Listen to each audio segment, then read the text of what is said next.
রাজধানীর উত্তরা 9 নম্বর সেক্টরে 29 নম্বর বাসা 3 নম্বর রোডে অবস্থিত গ্র্যান্ড প্লাজা হোটেল। এই হোটেলকে ঘিরে উঠেছে গুরুতর অভিযোগ মাদক ও কর্মকাণ্ড পরিচালনার। স্থানীয়দের দাবি, দীর্ঘদিন ধরে অভিযোগ থাকলেও কার্যকর ব্যবস্থা নেওয়া হয়নি। গোপন তথ্যের ভিত্তিতে হোটেলটির কার্যক্রম সম্পর্কে তথ্য সংগ্রহের সময় সেখানে মাদকদ্রব্য এবং ব্যবসার সঙ্গে সংশ্লিষ্ট ব্যক্তিদের উপস্থিতি দেখা গেছে। তথ্য সংগ্রহের সময় স্থানীয় বাসিন্দা ও গণমাধ্যম কর্মীদের উপস্থিতি টের পেয়ে হোটেলে অবস্থানরত কয়েকজন দ্রুত সরে যান বলেও প্রত্যক্ষদর্শীদের দাবি। স্থানীয় কয়েকজন বাসিন্দারা জানান, হোটেলটির মালিক গোলাম সুলতান ও ম্যানেজার সোহেল রানা দীর্ঘদিন ধরে সেখানে কর্মকাণ্ড পরিচালনার সুযোগ দিয়ে আসছেন। তাদের দাবি, বিষয়টি নিয়ে একাধিকবার আপত্তি জানানো হলেও দৃশ্যমান কোনো পরিবর্তন হয়নি।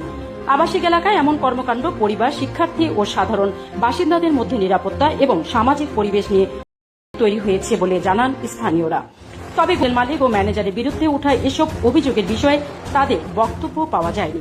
স্থানীয় সাংবাদিক আব্দুল্লাহ আল মামুন বলেন, উত্তরার বিভিন্ন ভবন ও প্রতিষ্ঠানের আড়ালে অবৈধ কর্মকাণ্ডের অভিযোগ পাওয়া যাচ্ছে। এসব নিয়ন্ত্রণে আইনশৃঙ্খলা বাহিনীর পাশাপাশি স্থানীয় জনগণের সহযোগিতাও প্রয়োজন। সচেতন মহলের মতে, আবাসিক এলাকায় কোনো হোটেল বা প্রতিষ্ঠানের বিরুদ্ধে অবৈধ কর্মকাণ্ডের অভিযোগ উঠলে তা গুরুত্বের সঙ্গে তদন্ত করা প্রয়োজন। বিশেষ করে মাদক সংশ্লিষ্টতার অভিযোগ থাকলে বিষয়টি আরও গুরুত্ব দিয়ে দেখা দরকার। একই সঙ্গে হোটেলটির লাইসেন্স, অনুমোদন এবং কার্যক্রম আইন অনুযায়ী পরিচালিত হচ্ছে কিনা সেটিও যাচাইয়ের প্রয়োজন রয়েছে। অভিযোগের বিষয়ে উত্তরা পশ্চিম থানার অফিসার ইনচার্জের বক্তব্য জানতে একাধিকবার মুঠোফোনে যোগাযোগের চেষ্টা করা হলেও তার সঙ্গে যোগাযোগ করা সম্ভব হয়নি। আবাসিক এলাকার পরিবেশ ও জননিরাপত্তার স্বার্থে বিষয়টি গুরুত্বের সঙ্গে তদন্ত করে প্রয়োজনীয় আইনগত ব্যবস্থা নেওয়া হোক।